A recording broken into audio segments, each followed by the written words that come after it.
masih pagi, tentunya kita harus lebih bersemangat dalam melaksanakan kegiatan pembelajaran. Tapi sebelum itu Bapak cek kehadiran dulu. Siapa yang tidak hadir hari ini? Wirda. Kenapa Wirda? Sakit. Oke, ya. Ada lagi?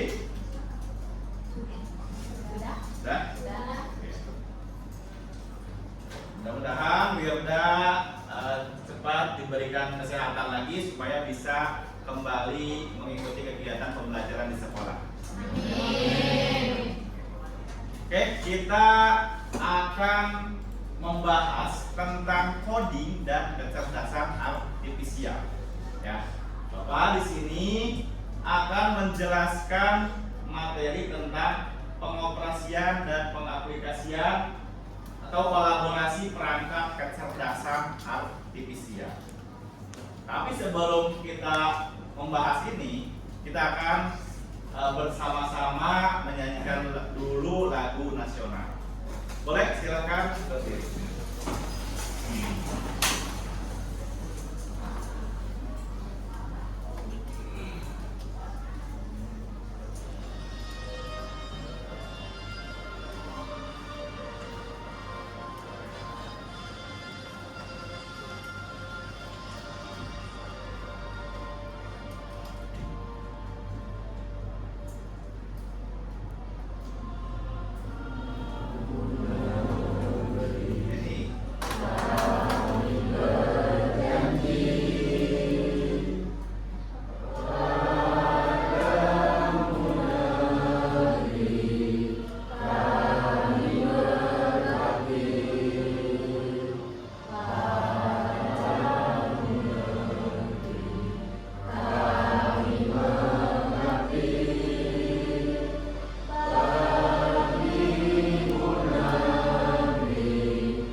Silakan duduk kembali. Kenapa di setiap pembelajaran harus ada menyanyikan lagu nasional? Supaya menambah rasa kecintaan kita terhadap NKRI. Ya. Jadi kita sebagai warga negara, apalagi sekarang Agustus, ya, akan memperingati hari besar, hari ulang tahun Republik Indonesia. Ya. Semangat ya? Untuk hari ini ya, kita ice breaking dulu ya. Perhatikan ice breakingnya, kalau Bapak nunjuk satu, kalian jawab H. Nah, gitu ya. Kalau dua, H. Tiga, H. Oke, paham? Kita coba. Persiapkan. Perhatikan. Oke.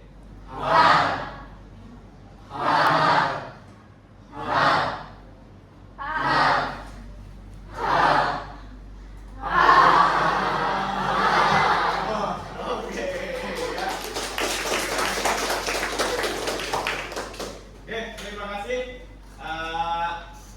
Kita sudah semangat. Nah, sekarang akan bahas tentang tujuan pembelajaran kita. Di sini tujuan pembelajaran kita ada dua. Yang pertama, nanti kalian mampu memahami dan mengaplikasikan perangkat kecerdasan artifisial pada kegiatan pembelajaran. Ya. Yang kedua, peserta didik mampu menentukan perangkat kecerdasan artifisial yang sesuai untuk berkolaborasi. Ya, nanti ada yang namanya kolaborasi dengan perangkat K. Ya. Ini materi akan kita bahas. Nanti Bapak terangkan satu persatu. Nah, sekarang pertanyaannya adalah, apakah pernah menggunakan kecerdasan artifisial? Kalau istilah yang kita kenal kecerdasan artifisial itu adalah AI, betul ya? AI atau artificial Di sini ada pertanyaan, pernahkah kalian menggunakan? Pernah?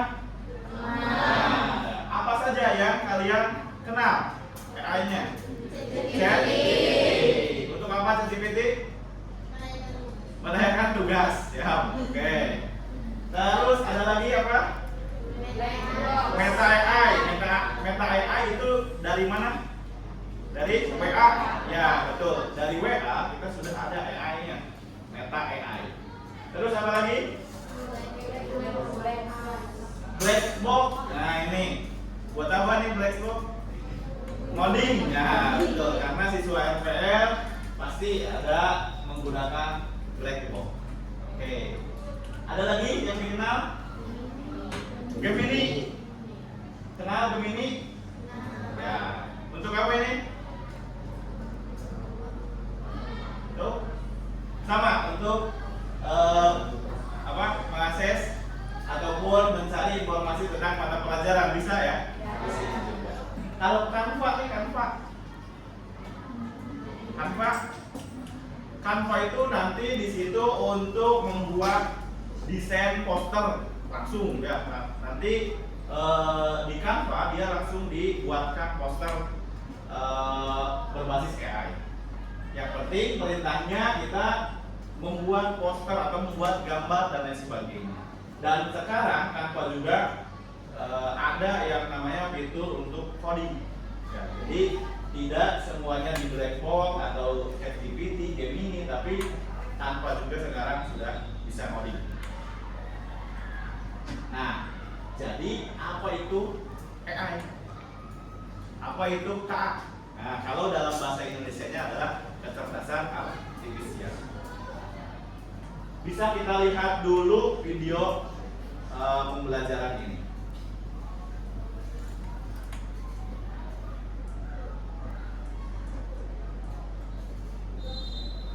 Tahun 2025, lo bangun pagi, nyalain HP, dan tiba-tiba ada notifikasi rame, video viral, suara anak minta tolong, wajah artis iklanin produk yang nggak pernah dia pakai. Semua itu ternyata buatan AI. Dan di saat yang sama, bos lo bilang, mulai sekarang kita pakai AI buat ganti sebagian pekerjaan. Lo diem, lo mikir, AI ini bantuin gua atau pelan-pelan ngegantiin gua? Waktu mesin uap ditemukan, orang takut kehilangan kerja. Waktu komputer masuk kantor, banyak yang ngerasa ketinggalan zaman. Dan waktu internet nyebar, sebagian bilang, dunia bakal rusak. Sekarang, kita bisa kerja dari rumah, buka bisnis dari HP, ngobrol sama orang di beda benua. Intinya, bukan teknologinya yang bahaya, tapi manusianya kalau nggak mau belajar. AI itu kayak kaca pembesar. Kalau manusianya kreatif, hasilnya luar biasa. Tapi kalau niatnya jahat, ya jadi alat penipuan. AI bukan penjahat, tapi juga bukan pahlawan. Dia cuma nurut apa yang kita suruh. Semua tergantung siapa yang megang dan buat apa. AI bisa bantu, buat konten, nulis skrip, ngatur jadwal desain, edit video, bahkan bikin musik. Tapi AI juga bisa dipakai buat nyebar hoax, deepfake orang, manipulasi opini. Artinya, AI bukan ancaman, tapi cermin karakter manusia. Kalau lo niatnya baik, AI bisa bantu jadi luar biasa. Tapi kalau niat lo jahat bisa disalahgunakan buat hal-hal yang bahaya. Semua pilihan itu selalu di tangan manusia. Kenapa banyak orang takut AI? Jawabannya simple. Kita nggak ngerti cara kerjanya, kita nggak tahu gimana mulai pakainya, dan yang paling umum, kita takut ketinggalan. Tapi anehnya, banyak yang justru diam aja. Padahal sekarang ini waktunya kita adaptasi. Sama kayak dulu belajar internet, belajar Excel, atau belajar sosial media. Kalau lu cuma jadi penonton, lu bakal kalah cepet. Tapi kalau lu ikut lari, nggak perlu jadi juara, minimal lu nggak ketinggalan jauh. AI bisa jadi partner kerja terbaik yang pernah ada. AI mungkin nggak akan gantiin manusia sepenuhnya, tapi dia akan gantiin manusia yang nggak mau belajar. Zaman sekarang, satu orang bisa kerjain tugas 5 orang, karena dibantu tools AI. Copywriter pakai AI buat ide konten, desainer pakai AI buat konsep cepat, dan pelajar pakai AI buat ngerti materi. Semua itu bisa terjadi karena mereka ngerti cara pakai AI. AI bukan pengganti manusia, tapi pengganda kekuatan manusia. Kita lagi ada di titik transisi besar. Sama kayak waktu internet baru muncul, Yang ngerti duluan sekarang jadi penguasa era digital. Yang sekarang ngerti AI duluan, bakal punya keunggulan luar biasa di dunia kerja, bisnis, bahkan pendidikan. Tapi kalau lo nunggu nanti-nanti, karena ngerasa AI ribet, lo bakal jadi bagian dari generasi yang nyesel belakangan. Kalau kamu masih bingung mulai belajar AI dari mana, tenang, langsung aja ke Belajar Pakai AI. Di sana ada modul belajar yang mudah diikuti, konten menarik dari dasar sampai aplikasi nyata. Cocok banget buat kamu yang pengen ngerti AI tanpa pusing duluan. Klik linknya di deskripsi dan mulai belajar sekarang juga di Belajar Pakai AI. Jangan lupa untuk like, share, dan subscribe biar nggak ketinggalan update teknologi terkini lainnya. Ya, dari video pembelajaran tadi ada yang bisa menyimpulkan kan? AI itu tidak akan menggantikan manusia, ya. Tapi AI kalau kita tahu cara kerjanya, dia akan menjadi alat bantu kita untuk menyelesaikan pekerjaan dengan cepat. Ya, misal tadi membuat konten, kalau kita tidak bisa menggunakan AI, bisa kita membuat konten, tapi akan lambat. Tapi dengan adanya teknologi sekarang AI atau kecerdasan artifisial, kita akan lebih cepat membuat konten dengan bantuan AI. Asalkan kita ngerti cara kerjanya, kita bisa memerintahkannya. Ya, jangan sampai kita yang jadi dibodohi oleh kecerdasan artifisial. Banyak video-video hoax ya. Ada video yang perselingkuhan dan lain sebagainya, kemakan hoax. Jangan sampai seperti itu kalau kita sudah tahu cara kerja dari AI. Nah ini ya, perhatikan kecerdasan artifisial atau KA ya, karena kita di Indonesia ya, maka kita harus menggunakan istilahnya adalah kecerdasan artifisial. Ini sama dengan AI, artificial intelligence. Adalah teknologi yang memungkinkan komputer atau mesin meniru cara berpikir, belajar, dan bekerja seperti manusia.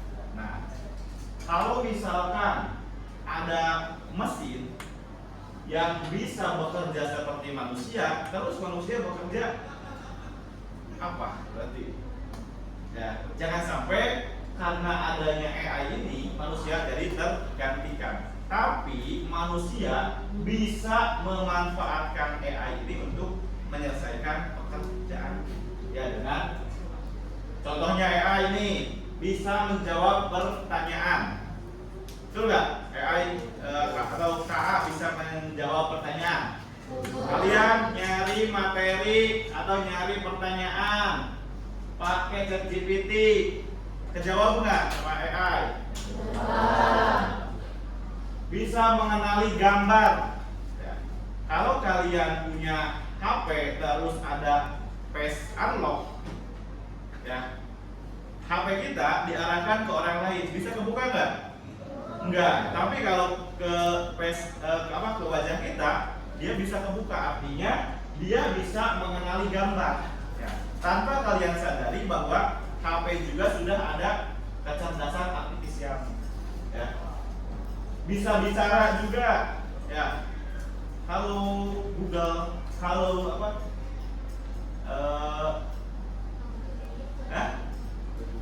Oke Google, nah kayak gitu ya, bisa berbicara dan membuat keputusan secara otomatis ya. Membuat keputusan secara otomatis. Dalam praktiknya KA ini mengacu pada sistem komputer yang belajar dari data, mengenal pola serta membuat prediksi atau keputusan secara mandiri. Artinya apa? Ada AI atau ada mesin, dia tidak akan tahu kalau tidak ada datanya. Jadi kita memberikan data untuk diolah kepada mesin itu, lalu dikeluarkan lagi. Sebetulnya cara kerjanya seperti itu. Ya, AI itu ada datanya, banyak datanya. Kita hanya istilahnya mengambil data itu, lalu AI akan menampilkan lagi nih datanya dari beberapa sumber. Ya, kalau kalian ngeh cara kerja dari AI. Nah, bisa nggak AI memberikan jawaban hal-hal yang tidak diketahui orang? Kira-kira, kalau AI-nya atau mesin itu sudah punya data, dia bisa memberikan datanya. Tapi pernah nggak kalian pada saat mencari jawaban, maaf saya tidak tahu? Pernah nggak? Nah, itu terjadi karena datanya belum ada. Ketika kalian memberikan data itu, mereka simpan. Orang lain ketika masuk lagi, ketika mengetik lagi dengan pertanyaan itu, orang lain dia akan diberikan jawaban dari pertanyaan kita. Gitu. Jadi sistemnya adalah yang belum masuk, yang belum ada datanya, dia akan diserap dulu. Setelah diserap, ada orang lain lagi yang mau menggunakan. Nah, nanti data ini diberikan lagi. Orang lain itu kan pasti nyari lagi tentang itu, diserap lagi. Jadi datanya akan dikumpulkan lebih banyak. Sehingga nantinya sekarang kalau kita tanyakan ya udah banyak. Ya karena itu saling memberikan masukan. Kita memberikan, oh ternyata salah, harusnya ini, dia simpan. Ada orang lain lagi, simpan lagi. Orang lain lagi simpan. Sekarang kita panggil lagi, dia jadi lengkap. Jadi bisa menjawab pertanyaan kita. Itulah AI ya. Nah, karakteristik kecerdasan artifisial ada 4 ya. Yang pertama, KA itu belajar dari data atau istilahnya adalah machine learning. KA ini mampu beradaptasi dan meningkatkan performa. Nah, jadi nanti kecerdasan artifisial ini dia akan terus meningkatkan performanya. KA ini bekerja berdasarkan algoritma dan model prediktif. Terus yang keempat, KA mampu mengenali pola dan membuat keputusan secara otomatis. Ya. Jadi polanya tahu, oh ini pola pertanyaan, dia akan memberikan keputusan pertanyaan. Oh jawaban. Oh ini polanya dia pengen membuatkan gambar, maka keputusannya pasti berupa gambar. Nah, kayak gitu. Yang harus diingat adalah KA ini belajar dari data. Kalau tidak ada data ya udah, KA ini tidak akan bekerja. Ya, makanya hati-hati dalam menggunakan KA ini. Karena apa? Jangan sampai data pribadi kita masuk ke dalam sistem KA.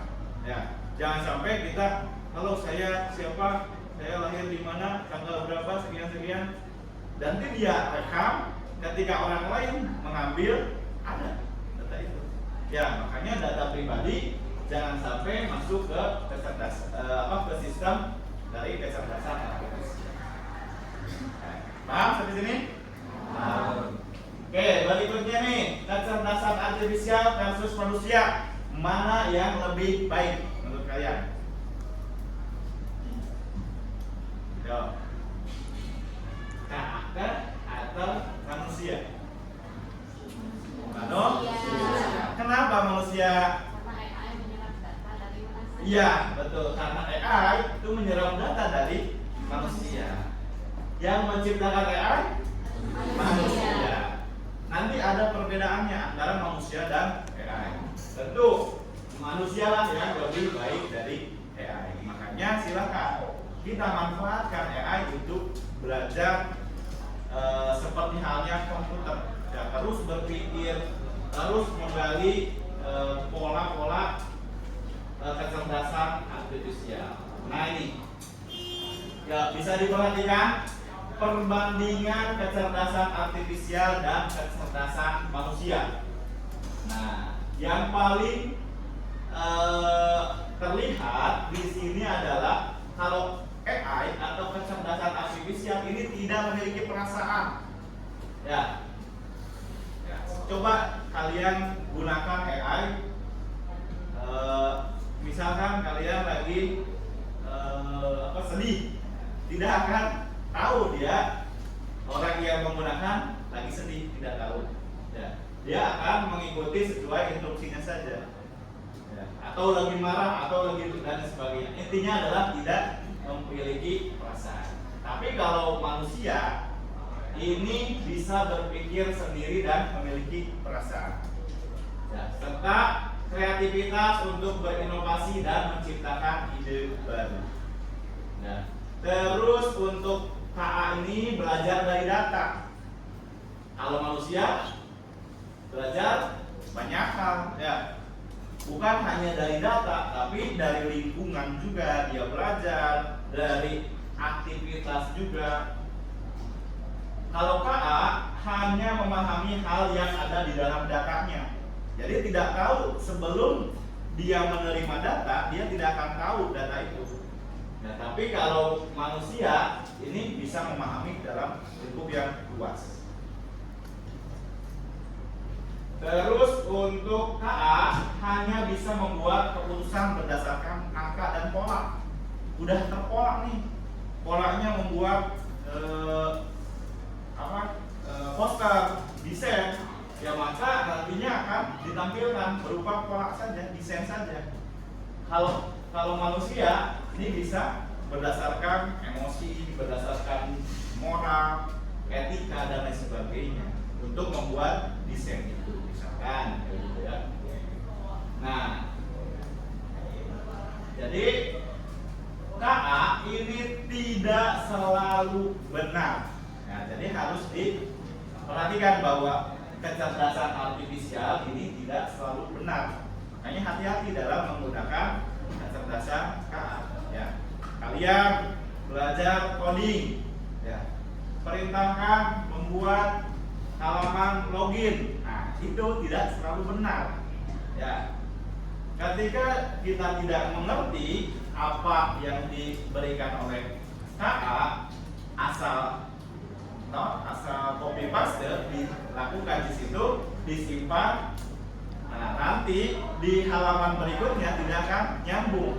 Kenapa ya? Karena KA ini tidak selalu benar. Gimana caranya supaya KA ini benar apa yang diperintahkannya? Ya caranya kita harus lebih detail dalam memberitahu instruksinya, perintahnya, polanya. Mau seperti apa nih? Misalkan buatkan halaman login menggunakan Bootstrap, menggunakan PHP. Kalau tidak disebutkan polanya, tujuannya, dia akan secara acak. Nih halaman login. Yang penting kan pertanyaannya terselesaikan. Ini halaman login. Dan kita nerima saja, oh iya benar ini halaman login. Tapi bukan bukan yang sesuai keinginan kita. Makanya di sini KA ini tidak selalu benar. Jadi jangan harap pekerjaan ataupun kalau guru memberikan tugas terus kalian mencari jawaban di AI langsung ditulis ulang dari AI-nya, jangan harap itu betul semua. Ya, karena kenapa ya? Tidak selalu benar ini. Kalian harus dipikirkan lagi, oh ini benar enggak? Cari lagi sumber yang lain. Kalau sumbernya sama, mengarahnya ke situ berarti benar. Ya. Paham ya? Oke. Komponen utama KA. Ada data, algoritma, model, infrastruktur, antarmuka, keamanan. Ya, ini komponennya. Nah, nih yang harus kalian tahu adalah cara kerja dari KA. Ada input, proses, output. Nah, sama seperti cara kerja komputer. Ada input berupa apa? Pertanyaan, datanya, perintah suara, teks, gambar. Diproseslah oleh KA, lalu dia akan memberikan hasil berupa apa? Misal, kalau kita memberikan gambar ke KA, terus kita minta dijadikan kode program, bisa nggak? Bisa ya. Ada yang pernah coba? Nah, kalau kita memberikan perintah pertanyaan, terus ingin menjadikannya itu sebuah karya seni berupa foto, berupa poster, bisa? Bisa. Ya, karena dia ada yang prosesnya. Dilatih dulu datanya supaya bisa diproses untuk jadikan keluaran sesuai dengan yang diinginkan. Ya. Ini perangkat KA-nya. Ya, contohnya ini ChatGPT dan Gemini, dia sebagai asisten KA. Ya, terus untuk membuat presentasi, pernah nggak kalian menggunakan Gamma? Enggak? Belum.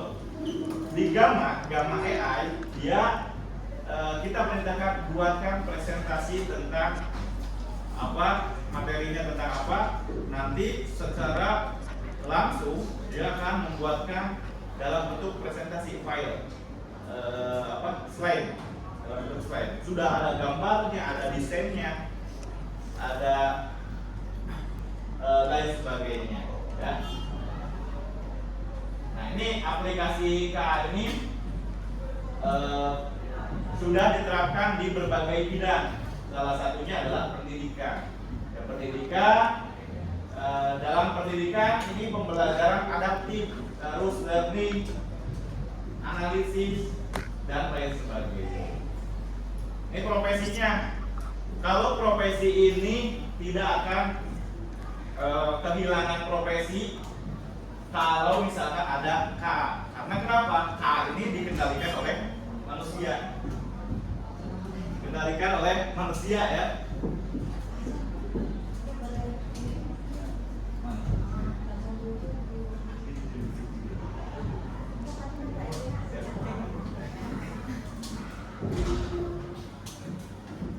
Oke ya. Nah, di sini profesi yang tidak akan tergantikan oleh kecerdasan artifisial. Nah, kolaborasi antara manusia dan kecerdasan artifisial ini banyak, bisa dalam bentuk desain kreatif. Kecerdasan artifisial bisa menghasilkan visualisasi, artinya bisa mendesain ya.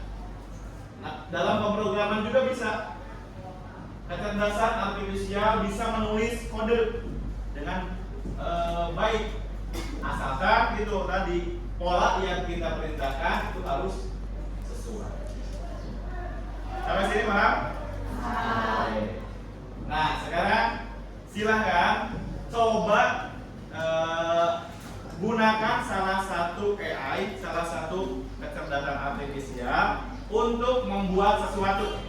Ya, boleh itu membuat poster atau membuat kode atau membuat video. Pernah lihat video dari AI yang nenek-nenek terbang dari gitu? Ya pernah? Nah itu. Nah silakan dicoba. Boleh menggunakan yang tadi ChatGPT, boleh Gemini atau yang Blackbox boleh. Ya silakan. Coba nanti hasilnya seperti apa nih? Kalau AI diperintahkan membuat poster, nanti hasilnya seperti apa?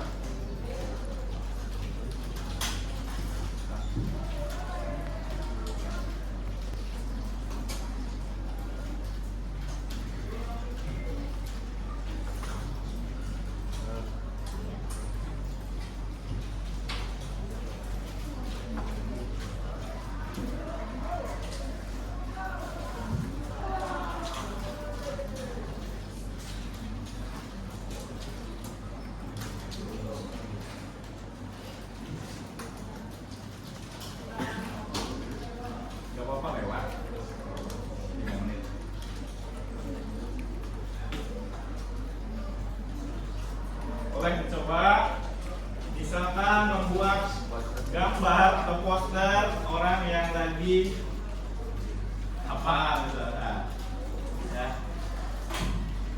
Tapi perintahkan ya detail lagi ngapain, terus hasilnya pengen kayak gimana, backgroundnya seperti apa dan sebagainya. Boleh pakai ChatGPT boleh. Coba ini.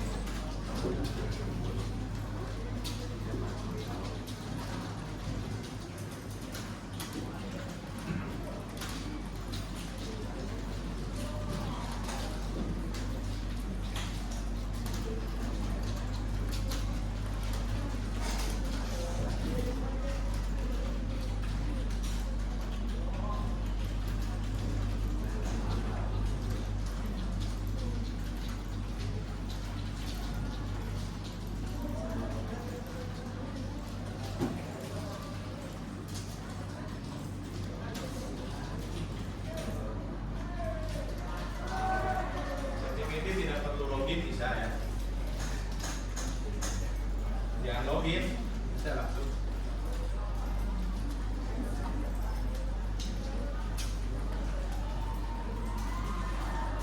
Nah, yang sudah ada hasilnya, coba. Mana hasilnya? Klik. Ya. Mana? Ada. Oh, udah proses. Hah? Harus login. Oh, yang gambar. Tapi kalau cari yang lain coba. Nah, ini bisa nih. Ini login nggak? Oh, login ya.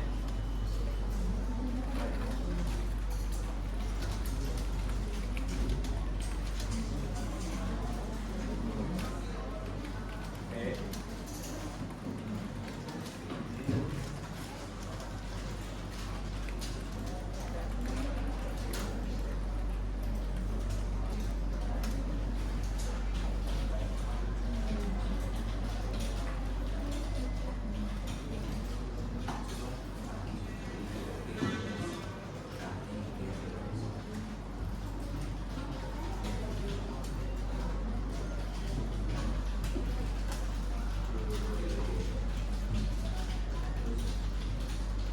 Nah, buat kode program, oke, program bisa.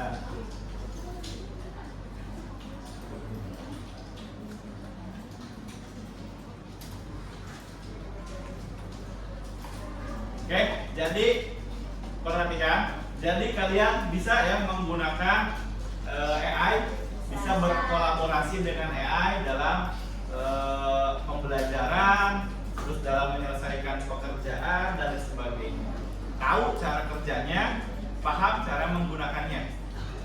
Bisa belum? Bisa ya? Ada hasilnya? Nah, oke ya. Nanti hasilnya bisa dikirimkan ke Bapak untuk dilakukan penilaian. Oke. Jadi kesimpulannya adalah pengoperasian dan pengaplikasian AI adalah langkah awal menuju integrasi teknologi cerdas dalam kehidupan nyata. Ya. Jadi kita harus bisa berkolaborasi dengan AI, jangan sampai AI yang menguasai kita atau kita yang dikuasai oleh AI. Kolaborasi menjadi keterampilan penting untuk menyelesaikan proyek berbasis teknologi. Dengan pemahaman dan latihan, siswa SMK dapat berperan aktif dalam era industri digital melalui AI atau kecerdasan artifisial. Nah, sekarang jawab nih, mitos atau fakta? Kecerdasan artifisial akan menggantikan guru di masa depan. Mitos. Kenapa mitos? Karena tadi kalau AI, kalau KA itu tidak mempunyai perasaan. Tapi kalau guru mengajarkannya dengan perasaan, melihat kondisi siswa. Ya, apakah kondisi siswanya lagi tidak mood, misalkan dikasih tugas lebih tidak mood. Ya, kalau AI ya udah, dia tidak akan memikirkan perasaan. Terus menggunakan KA adalah bentuk mencontek. Mitos atau fakta? Fakta. Kenapa fakta? Karena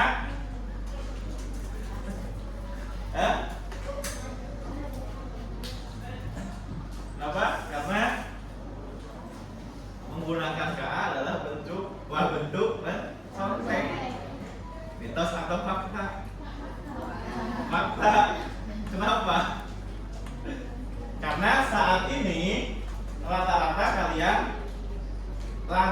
menuliskan hasil dari AI. Ya, tidak tidak memprosesnya lagi, tidak memikirkan ulang. Dan nanti setelah belajar ini, kalian tahu cara kerja AI, bahwa KA ini tidak selalu benar, maka hasil apapun yang diberikan oleh AI kita proses lagi, kita pelajari lagi, ini benar enggak. Kalau benar silahkan catat, kalau enggak berarti cari lagi yang lain. Ya. KA selalu memberikan jawaban yang benar. Ya, mitos ya. KA hanya bisa digunakan oleh guru TIK. Ya, karena semua orang bisa menggunakan KA. Ya. Nah, sekarang refleksi. Bagaimana perasaan kalian setelah mengenal KA? Apakah semangat untuk mencoba atau masih ragu nih KA itu seperti apa? Atau khawatir terhadap dampaknya?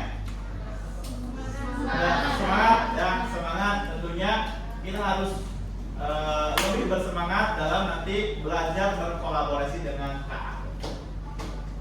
Apa manfaat yang kalian rasakan setelah mengenal KA? Belajar lebih simpel, lebih cepat. Ya, mencari referensi lebih cepat. Apa satu hal yang ingin kalian pelajari tentang KA? Ada nggak? Membuat, kalau RPA nih, membuat aplikasi kompleks menggunakan KA. Ya, Bapak udah coba lakukan itu 2 hari ya, 2 hari selesai, komplit ya aplikasinya. Asalkan apa? Kita tahu polanya, kita punya data-datanya. Mau seperti apa, kita perintahkan ke KA 2 hari dalam waktu sesuai dengan jam kerja, itu jadi aplikasi yang komplit. Nah, oke. Untuk pertemuan hari ini terima kasih, cukup ya. Ada pertanyaan dulu? Tidak ada ya. Nah, satu quotes dari ChatGPT, kecerdasan buatan tidak menggantikan manusia, tetapi akan memperkuat manusia yang mampu memanfaatkan. Jadi manfaatkan semaksimal mungkin KA ini untuk kegiatan belajar kalian, untuk kegiatan pengembangan diri kalian, sehingga nantinya kita dapat berkolaborasi menyelesaikan pekerjaan dengan cepat menggunakan KA. Itu saja dari Bapak.